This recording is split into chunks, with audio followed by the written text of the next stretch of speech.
Ngabela akakho phela ongenza isimangaliso ngegama lamadlula akhulume masinyane kabi ngami. Lokhu phela ongamelene nathi umi nathi. Uma ekhona oniphuzisa amanzi nje ngegama lami ngoba ningabaKristo, ngiyaqinisa ngithi kini anikulahlekelwa umvuzo wakhe. Nayilowo uyakukhubekisa omunye walaba abancane abakholwa kimi, bekuba ngcono kube kuye ukuba aboshelwe itshe lokugaya entanyeni yakhe aphonswe olwandle. Nalo-ke ivangeli lenkosi. Wangifuna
abantu uma bebuya kodla basuthi bayazela nosuku selulude.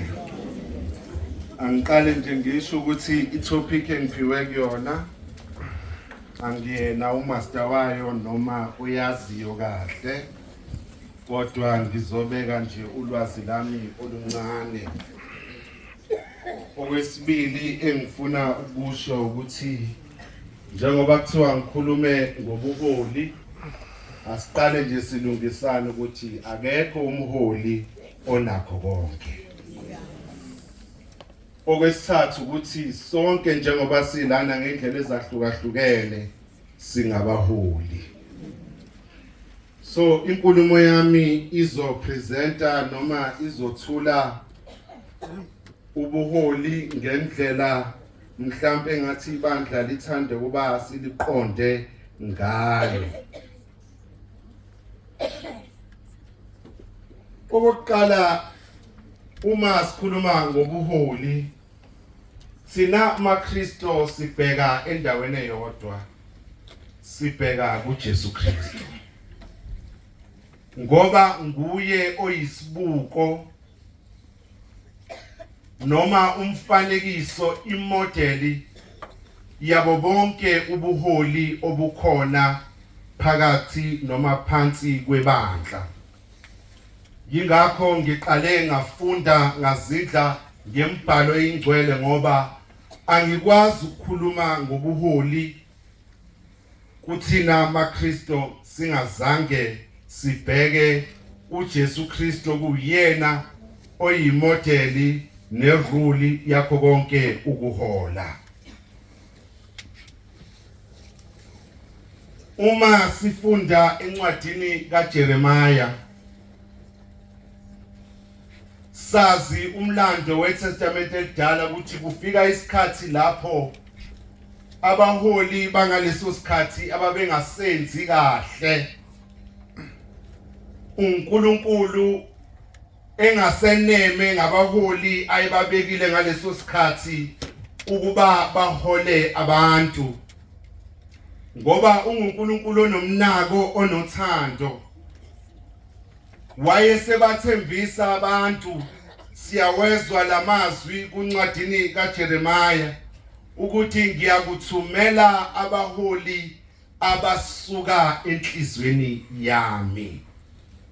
Ngiyakuthumela abaholi abasuka enhlizweni yami.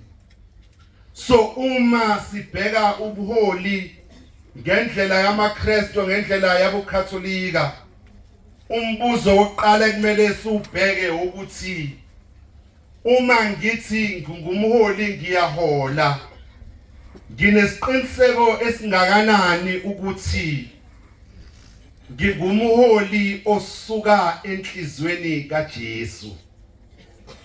Ngingumholi onjani phambi kobuso bukaNkulunkulu?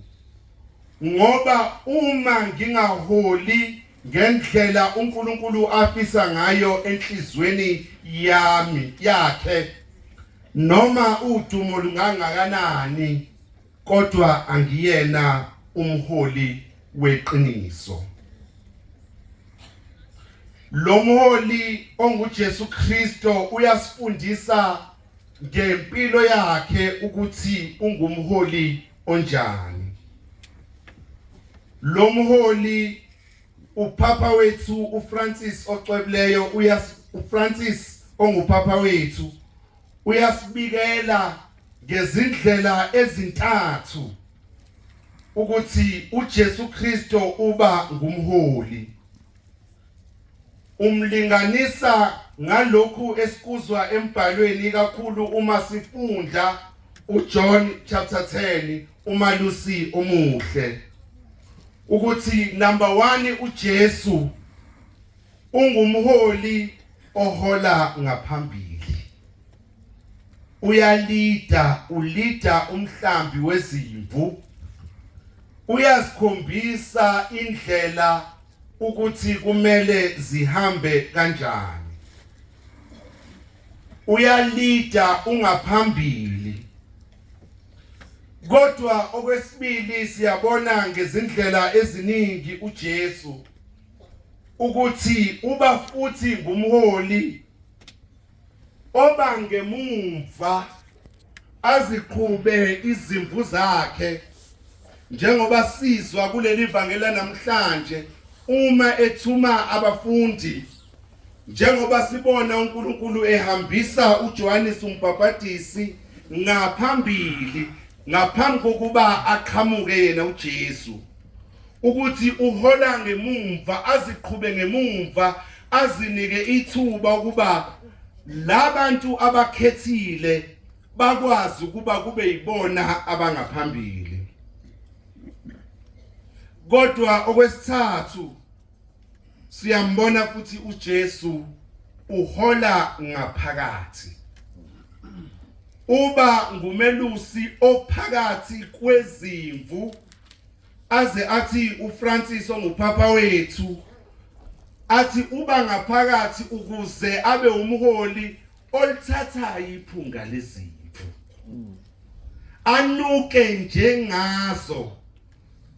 Lamazwi asho ukuthi uyaqonda, uya-understanda abantu abaholayo, ngalendlela yokuthi uyehla esihlalweni sakhe sobukhosi azi-associate nezinkinga zalaba abaholayo, naye afanekiswe nalabo bantu abaholayo. Yizona zindlela ezintathu esizinikwayo ukuba sibheke kwisimo sikaJesu. But maseke sibuyela kuthina sibheke ukuthi singabaholi abanjani. Ngizothatha leli thuba ukuba ngipresente ama models nakhona amathathu, nawe ongasijaja ngawo ukuthi ufitha kuyiphi icategory. Number 1, sinabaholi abahozwi lami, khala isicathulo sami, kuzwiwa mina, kugcina mina futhi. Ngizonizwa nje nikhuluma, kodwa ngoba nangikhetha nizozwa ngami. Sinabaholi abaningi abafitha kule category, abakuthi kumele kulalelwe bona, kumele kugcine yena, to a point ukuthi sometimes abantu noma beza emhlanganweni abasathanda ukukhuluma, ngoba bayazi egcineni ukuthi iphuzu lwabo ngeke lilalelwe, ngoba egcineni uyo decide yonke into. Kwesinye isikhathi ufika kulaba abalusayo esebathathela inqumo. So noma ngabe nikhuluma nithini nenzani, yena usedecide ukuthi lokho engikucabangayo, lokho engikholelwa kona kuyikho. So imodel yokuqala yobuholi yizwi lami. Imodel yesibili yobuholi ile yokuthi wonke umuntu uright, wonke umuntu obeka umbono hayi ulungile, wena ucabangani, wena ucabangani, wena ucabangani. Uma wonke umuntu ephosa umbono akaphumi nesinqumo, ulibehleli kutheni njena hayi now right, now right. Ubuholi noma imodeli yesibili leyo, wonke umuntu esho akuthandayo futhi kungabi khona umphikisayo. Imodeli yesithathu esinayo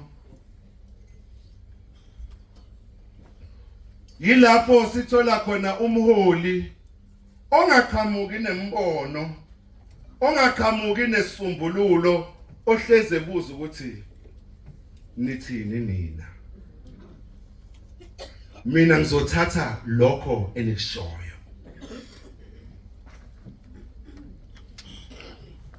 Lezi indlela zontathu zinobuhle kodwa futhi zinobubi. Umholi kumele akwazi ukuthi abalansise. Uma abantu bekukhethile, bakukhethile bayakuthemba ukuthi uzoqhamuka nesisombululo. So egcineni kumele nawe ukwazi ukuthi uma usulalele wonke umuntu masuyasho ukuthi mina ngithi. Njengoba nabafundi bakaJesu kwakuthi bebe kunenkinga mase bebheka ngakuyena bathi mfundisi rabhayi uthini wena. Uma sebayalelile lokho abayalela kona masebenza kanjalo. Yebo nakhona siyadinga ukuthi uma umholi ulalele uvo lwawo wonke umuntu. Kubalulekile lokhu ngoba namhlanje sinabaholi asebezihola bona. Bazihola bona ngoba abawalaleli amaphuzu namazwi abantu abakhethile. Sebeyazilida bona, babamba amakhokasi nama-meeting emaceleni, babuye sebenquma, banqume into isalukwazi esingazilutho ngayo.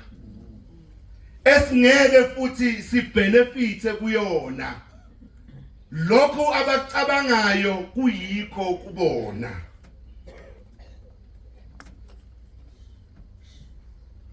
Nithini nina? Kuhle ukulalela abantu. Kodwa egcineni abantu bakukhethile. Kumele ube umxhumanisi okwazi ukuba uphume nesinqumo esiunifya noma esihlanganisa wonke umuntu, esireflecta imbono yabantu obaholayo. Awukwazi ukusala lana uthi nithini nina kuphelele lapho. Konke kubuyela kuwena njengomholi ukuthi uma sengibalalelile nakho mina engiphuma nakho. So lezi lama models amathathu asitshela ngobuholi. Mase ngiyabuya ngikhulume izinto mhlambe ezisondelene nathi esingazizwa kangcono. Umholi kumele kube umuntu oyiqondayo irole yakhe. Uma abantu bekukhethe njengosecretary, iba usecretary. Ungathi ukhethwe njengosecretary, ama-minutes awasabhalwa wena osuchair meeting. Sekuyimbono yakho, angazi mase ubhala ubhalana, ubhala ukuthi ngase ngithi mina. Kumele uyazi indawo yakho, irole yakho. Khona into ebalekile bazalwane ebuhlungu neze kodwa kumele sikhulume iqiniso engihleze ngisho. Esike siyibone kaningi endaweni ezahlukene. Uma abantu bekhetha bethi ngizokhuluma ngoba ngikhuluma nabantu abasemhlanganweni, bethi phatha umhlangano, iba usihlalo womhlangano. Abasho phela ukuthi mebekuthemba ngokuphatha umhlangano akusho ukuthi bayakuthemba nangemali zabo. Angazi noma ningizwile yini. Uma abantu bekukhetha njengosihlalo, abakhethanga njengosikhwama wezimali. akuhambisani lezinto masuthatha automatically ukuthi banginikele ligunya kusho ukuthi banginike namandla ezimali zabo. You can be a good leader pastorally, but not when it comes to finances. And kaningi sikuthatha for granted lento ukuthi hey abaphathi bemhlangano bahleze betholakala emalini. Baze banqume kwesinye isikhathi ukuthi lezi imali kumele kusebenze kanjani, usikhwama usezwa ngaye. Ngiyajabula ukuthi ngitheme ngibona kubalwa lana, ngiyacabanga ukuthi kubala ifinance yodwa. Bekungekho abangabhilongi kwifinance. Ngoba ifinance ayiyona ingane yangala yokuthi iyingane yosihlalo. Izimele even though i-reporter. So kubalulekile ukuba ube usihlalo oziqondayo noma umholi oyiqondayo irole yakho, ukuthi uma ngikhethwe lana ngatholakala ngifanele lana, akusho ukuthi nala sengiyafitha. Abantu babona ama qualities athize mebekhetha basebenzele kuwona.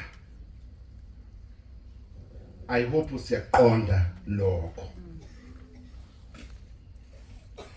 Uma ngabe ungumholi kumele ube a unifying figure, umuntu ohlanganisa isigungu kanye nalabantu abaholwayo. Awukwazi ukuthi kube wena ovela usuqova. Ngikusho ngani lokho? Sometimes uma abantu abakhethwe abantu mase behlangene bake bakhulume engazuthi labantu ababakhethile sebeyizitha zabo. Sengathi sebeyizitha zabo. Sekuthiwa hayi uma ebeka ipoint ugogo thize umama othize noma ubaba othize, niyamazi uyathanda ukuphawula emhlanganweni. Niyamazi ukuthi vele nje uyayema. Akulona itafula versus laba bangale kwetafula. Kuyasetshenziswana. Labantu bakukhethile bakubeka ngoba bebona ukuthize kuwena. Noma sebenza imbono engahambisani nawe, balalela uba acknowledge ngoba akusoze kwahleze kuvunyelwana. Uma uJesu ehlanganisa abafundi bakhe, wahlanganisa abantu esingathi abanye babo babe yizitha. Kodwa ngokwenhloso eyodwa ayibabizele yona bakwazi ukubekezelelana. So makungabe ngazuthi kuyaliwa noma kuyakompithwa yitafula nalabo bangalena kwetafula. Kumele kukwazi ukuthi kusetshenziswane. Makungenzeki ukuthi uma ungalana kwetafula mase kuba ngazuthi wena usungcono nalabo bangale. Angazi noma abanye benu bayasazi isitori semfene. Ukuthi kwakunezimfene ezu4. Ayithanda umninize eziphakele zenzela konke okuhle. Ngelinye ilanga wayesekhetha ukuthi ngizothatha uhambo. Engashonga ukuthi uzobuya nini. Wayesethi wena mfene endala ngiyakuthemba nakekela abafowenu. Yenza konke bengikwenza kunina. Ubanakekele, ubaphakele, ubathande. Nangempela yavuma lemfene endala yathi ngizokwenza lokho. Wathi angaphuma nje umlungu umninwazi imfene zasala zodwa. Yaqala lemfene endala yathi mibala. Yathi mfene 1, mfene 2, mfene 3 uphu number 4 ayisamboni number 4 uyakhathazeka uyazipha ukudla uyayiphakela but yena kadli ngoba uthi inkosi yami imebuya kodwa engikhethile wangithemba ngizothi inkosi yami usesholephi lo wesine every time eqeda ukubapha ukudla uyabala mfene 1 mfene 2 mfene 3 akaqhamuka number 4 ziyahamba insuku ziyakhuluphala lezi ezinye imfene yena kadli ukhathazekile waze wafika ilanga lokuthi abuye lona umlungu wathi mengabe fika wayeseyababiza wayesekhuluma nale mfene endala athi ngiyabona ukuthi hey ubanakekele kahle abafowenu bakhuluphele njengami njena basulekile but iphi imfene yesine uyakhathazeka lona ukuthi upho wesine wathi ngiyakuzwa mlungu wami ngibenzile kodwa inkinga yami kukhona lo wesine engamazi uphi wayesethi umlungu ukubuyela ngala nawe wayesethi asibaleni mfene 1 mfene 2 mfene 3 mfene 4 wamangala ukuthi useqhamukapi lo wesine ngenxa yokuthi wayesenikiwe ukuthi anakekele abafowabo wayesekhohliwe na ukuthi uyimfene wayeseyibona yena ukuthi ngoba usengalana usengcono kunalaba asothi mengabe singabaholi sibondla abantu sibanakekele sikhumbule ukuthi nathi sabuthwa khona nathi sisayimfene njengabo angathi ngoba mina sengihlala ngalana ngisayiboni ngiyimfene nami ngoba kwesinye isikhathi uba umholi ubanike bonke abantu abadinga kodwa wena ungazinakekeli ngelinye ilanga bona uyobayise ezulwini kodwa wena ngeke uzungene lezulu ngoba uthe ubanakekela wasuyayikhohlwa nawe ukuthi uyadinga so umholi njoba ngisho ngithi ukuba kwakho ngalana makungakwenzi uyibona usungcono kunalabantu abangaleni ukhethwe nawe uhlala ngale walethwa ngalana ngoba kukhona okuhle okubonakala kuwena kodwa wakashintshi uyilunga nawe lomhlangano sike sibone kwamanye amaparish ingasakhulumeli nje umhlangano kuphela ukuthi hey ukubona impela umuntu azakhulume ngeimali aqeqebule zeparish hayi kumele kunikelwe kumele kwenziwe idingo zebandla umuthi yombheka yena ebhukwini akatholakala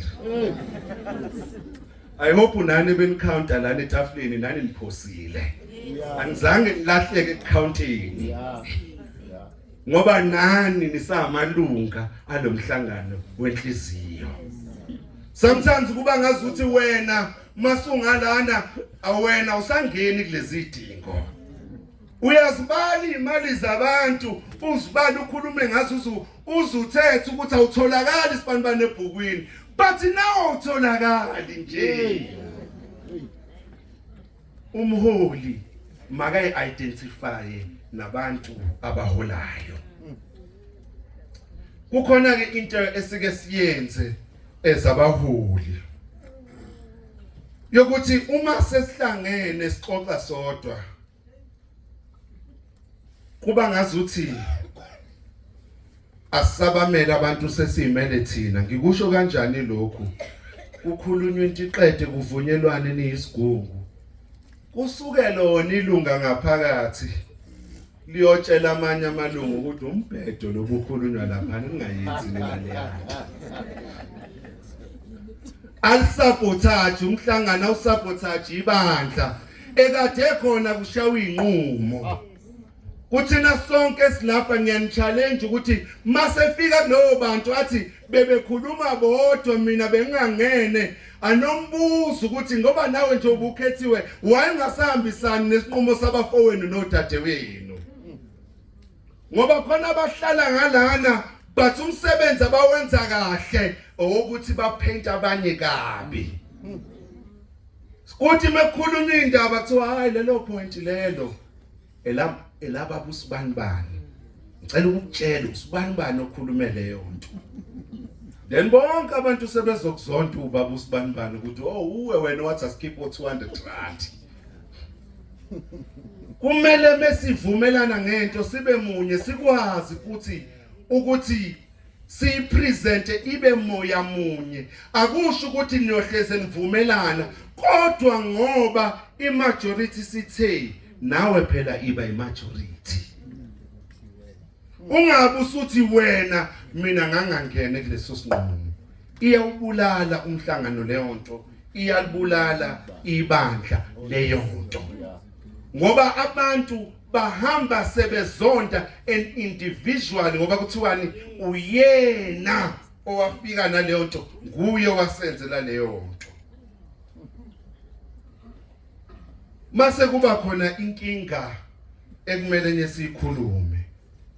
Just because abantu sebekhethile bakubeka ngaphambili. Makungabe ngazothi umhlangano usuqala ngawe. Yabona masuzofika nje ukuthi mina ngizokoroba. Ngizokoroba wonke udoti walaba kade bephethe ngemuva.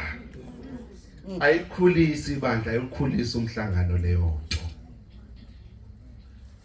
Sonke siya contributor sifike la siphela khona kungena abasha bathathe kuqhubeke.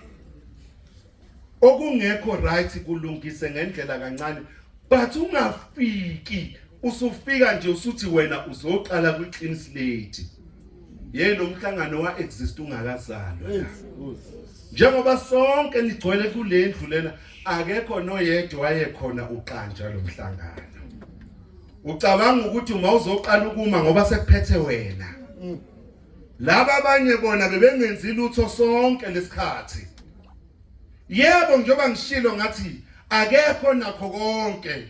Kodwa akusho ukuthi akukho kodwa okuhle noma okubili akwenzile ongeke wakhele kukona. Awulahlekelwa ilutho ukubuza abangasemumva. Kunogogo nomkhulu abakade bayibamba le ndima. Okubuyele kubona ukuyobalalela ukuthi bekwenziwa kanjani. Okuyisondeze nabo uzwa masu ngoba nabo inkinga onazo namhlanje nabo banezabo abadlule kuzona ecishe ezifane nezakho sekuhluka isikhathi nje. Bathi ngaphezulu kwakho konke awuhambi uyowamkela izibusiso zabo. Because they've been there. Noma bengasakwazi ukuphumelela njalo methiwa kuyahlalwa noma kwenziwani kodwa bayawuthanda lo mhlangano bayawukhulekela ngisho besemakhaya. Benibaqhelisa namhlanje mengabe ngathi kuyaqhelwa kuphela kodwa umqhele wabo ube ukuthi bayingcebo yomhlangano sisabadinga namhlanje. Kubalulekile lokho ukuthi as you move forward but also look back ukuthi kuphumaphi kusukwapi khona izinto ezincane eziba inkinga enkulu kuwena kanti laba abangesemumva bayisolve kalula sebeyazi sebenamathuluzi wena ongenawo ukuthi ayifixe leyo nkinga. So masikwazi ukubuyela emumva. Umholi umuntu okwaziyo futhi ukuthi as much as yena mhlambe engene kukhona into engacacile phela makabe uJohannes umbhabhadisi alungisa indlela alungisela abazayo.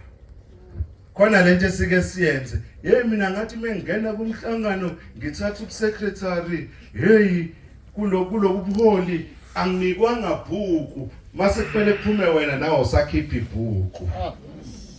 Nawe siqalele kwelakho nami ngasiqalela kwelami. Nawe uzobona nami ngafika ngatshelwanga lutho nami ngayibonela ngendlela. Kuyoba njani uma siqhubeka ngaleyo nto? Uzokhula kanjani umhlangano? Yebo kungenzeka ukuthi wena izinto azenzekanga kahle ngesikhathi othathe ngaso. But uma wena usukwazile ukwakhela kokuncane make phela ukwazi ukuthi usize abalandelayo. Mawungathi masuphuma khona abantu abathi masebekhishiwe uyeka ngisho ukusonta. Ubekhokha nje emhlanganweni ubekhokhisa ukuthi ngoba usesikhundleni meke waphuma kasenzi lutho. Angazi noma yienga noma yini noma ukusabotage laba kade bekhona mangenzeki ingane eniphethe manje nabaholi. Because ukuze ukhule lo mhlangano uyadinga ukuthi kube khona a proper handover eliqhubezayo ibandla. Bengisakhuluma ngezinto ezingaphandle, but singakwazi ukubheka izinto engaphakathi. Uma umholi mawungathembeki kudumo labantu, thembeka kuNkulunkulu okubizile. Niyakwazi ukuthembeka ukuthi kuyini ukuthembeka? Niyakwazi ukuthembeka ukuthi kuyini? Ukuthembeka kukwenza into eright nangalesikhathi kungekho okubonayo. Ngalesikhathi kungekho okubonayo. Asisona isitokfela. Siphethe imfihlakalo kaNkulunkulu esisidinga ukuthi sithembeke. Maka umuntu ukulwele ukukhulekele ukuthembeka. Akathi umuntu mebeka imali ibeke etafuleni ayazi ukuthi ngiyibeke ezandleni eziright.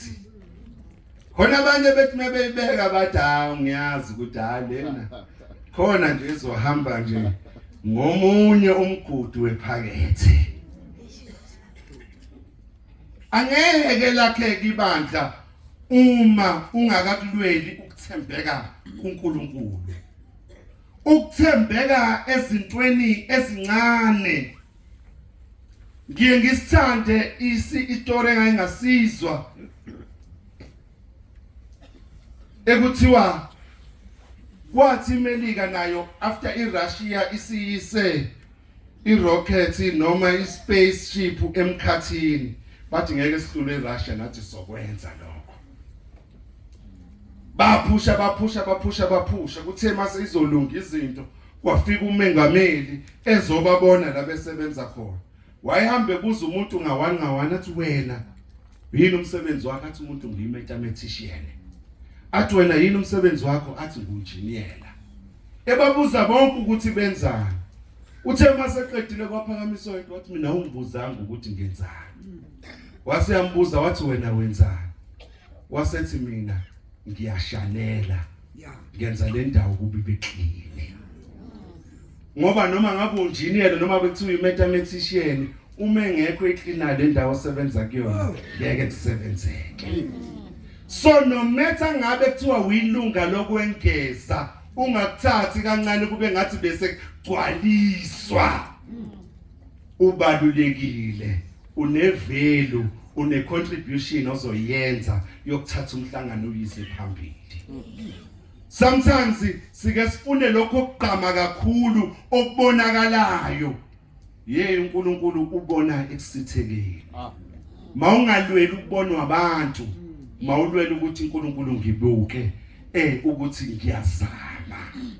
Ngoba ekupheleni kosuku kuba imizamo. Uma ngabe usuthembakele, uma singabaholi siyabuthandazela yini ubuholi bethu? Siyakwazi yini ukuba sibethule kuNkulunkulu? Because akekho umuntu ofika finished product, but uNkulunkulu uyakwakha kancane uzube yilomuntu ofanele. And mungabe usukhohlwa umkhuleko ukuthi uNkulunkulu ngakhe uyayitshela ukuthi usahola abantu kanti usuyihola wena. Uyayitshela ukuthi basahamba nawe kanti usuhamba wedwa. Udriver wena udrive iJaguar bona bahamba ngogandaganda.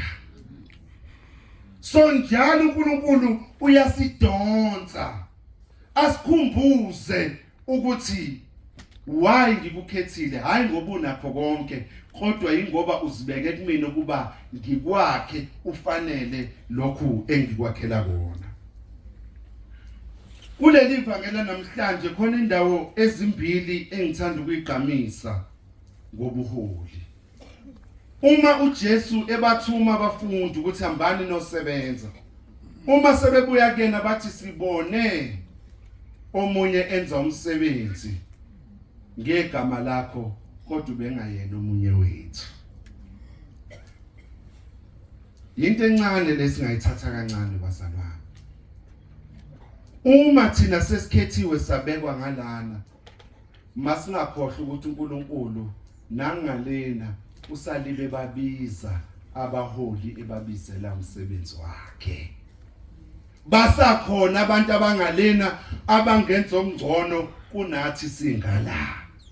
So ingakho umholi must be able ukuthi abantu abaholayo identify izipho namathalente.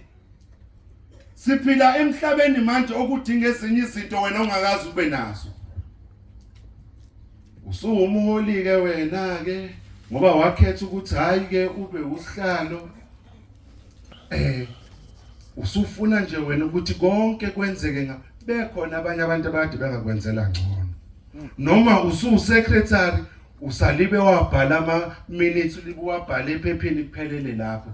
Sakhona ama computer manje zehlisa uyothi ngicela ungithayipela ukuziqonda into yakho.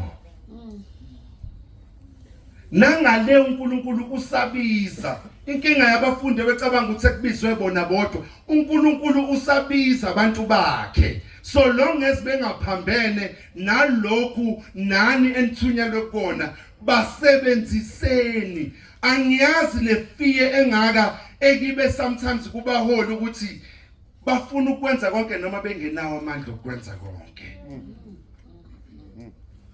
Kunezipho eziningi ezingale kwetafula. Zi-identify uyisebenzise ngoba akuwona wakho umhlangano webandla. Ungabaxoxeli abantu baqoxele kuwena njengomholi. Ungabenzi badumise wena, benze badumise uNkulunkulu. Ngalamazwi khona uyibeka kahle le ndaba ukuthi noma ngabe udansa kamnandi kanjani kodwa yazi mase kumele uphume stage. Know when to leave the stage ngoba ungakwazi lokho sizokukhumbuza. Niyakhumbula sisakhula sasithili masudanse kakhulu dedela abanye awudedela abanye uzogcina sekufika la. Ngikusho lokhu ngenhliziyo enhle. Mawungafa umhlangano ufe ngawe ulibe ubambelela ukuthi I'm right. Bashiya abantu kuxovane kubandlana ulibe uthi I'm right. No matter no. Mase kumele wehlele ngezantsi. Kuhle ukwehlela ngezantsi ubambelele ekutheni I'm right kunokuhlala ulibe ubambelele ekutheni I'm right kanti wrong. Yazi mase kumele ushenye. Yazi mase kumele kuba abanye abazoyenza kangcono lento. Umholi owazi umsebenzi wakhe osiqondayo uyaqonda ukuthi ngeke ubajabulise bonke abantu. Sometimes sifuna ukuthi siplease wonke umuntu. Kuthiwa uma ufuna ukuplease wonke umuntu bapho ice cream. Because wonke umuntu uyawuthanda ice cream. Wena yime eqinisweni. Iqiniso kumele ulazi njengoba uJesu washo liyakwazi ukuthi lidivide. Because abangami ngalo bazoma kwelinye side, abamama ngalo bazoma kwelinye side. And kuyona lento ukuthi ukhethiwe wabeka ngalana kwesinye isikhathi kikwenza ucabange engazuthi you are good, engazuthi wenza kahle. Abaziyo bake basho ukuthi being on the good side does not necessarily make you good. ukuthi usesayidini eliright akusho ukuthi nawe uright. So zehlise ukwazi ukubona iphutha lakho, ngoba ngeke ube nakho konke njengoba ngishilo ukuthi umholi akusho ukuthi nakho konke, but kusho ukuthi ngiyafuna ukuthi ngibambelele kulokhu uNkulunkulu angiphe kona, ngikusebenzisele ukukhola abantu bakhe. Okugcina engifuna ukuvala ngakho, kunemithetho ewu3 ebhalwa umunye wabacwebileyo oyisifundiswa sebandla uSt Thomas Aquinas. Uthi mengabe ekhuluma usuke echaza yena ngeBhayibheli, kodwa lokho ngifuna ukusebenzisa empilweni yethu sonke. Uthi number 1, iBhayibheli lingachazwa ngendlela ezahlukene. Kanjalo nobuholi buthatha ama-dynamics amaningi kwahlukahlukene. Masethi number 2, bambelela kwincazelo ekusebenzelayo. Nawe ezumholi kuwona wonke ama-models engiwapresentile nawe waweza, bambelela kwimodel ekusebenzelayo ezokhulisa umhlangano. Kodwa kokugcina akushoyo masethi bambelela kodwa uvuma ukudedela masuchazeleka kangcono. Cabanga ukuthi ngiqedile. Akukho kusele. Siyabonga.